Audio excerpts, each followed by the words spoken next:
PSHT Jateng persilakan anggota nyalek tapi. Jangan lupa like, comment, and subscribe Wiki Channel.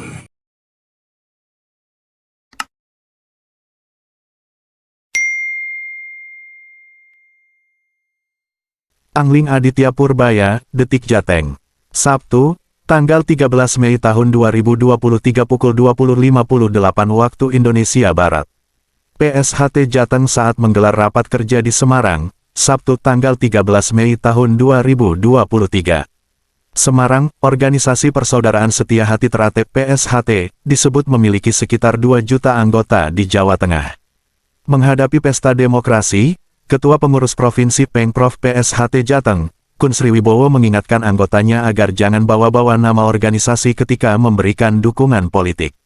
Iya betul, kalau mau dukung jangan bawa-bawa PSHT, kata Sriwibowo di sela rapat kerja, Raker PSHT Pengprov Jateng di Hotel Siliwangi, Kota Semarang, Sabtu, tanggal 13 Mei tahun 2023.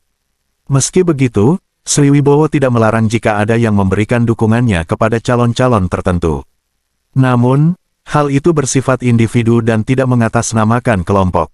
Kalau misal perorangan monggo, tegasnya. Hal itu juga berlaku bagi anggota yang berminat untuk mencalonkan diri sebagai anggota legislatif. Sriwibowo pun menegaskan agar tidak membawa nama PSHT. Secara politik kalau ada yang mau nyalon monggo, tapi kami tidak masuk politik praktis. Tidak bawa dukung siapa-siapa, tegasnya. Menurutnya, saat ini PSHT akan fokus untuk cabang-cabang di Jateng melakukan pengabdian kepada masyarakat. Seperti donor darah, tanam benih pohon hingga sebar benih ikan. Di bulan Suro ini akan ada pengesahan atau bahasa kerennya wisuda. Saya teruskan ke cabang-cabang di Jateng untuk melakukan pengabdian masyarakat, ujar Sriwibowo. Assalamualaikum warahmatullahi wabarakatuh.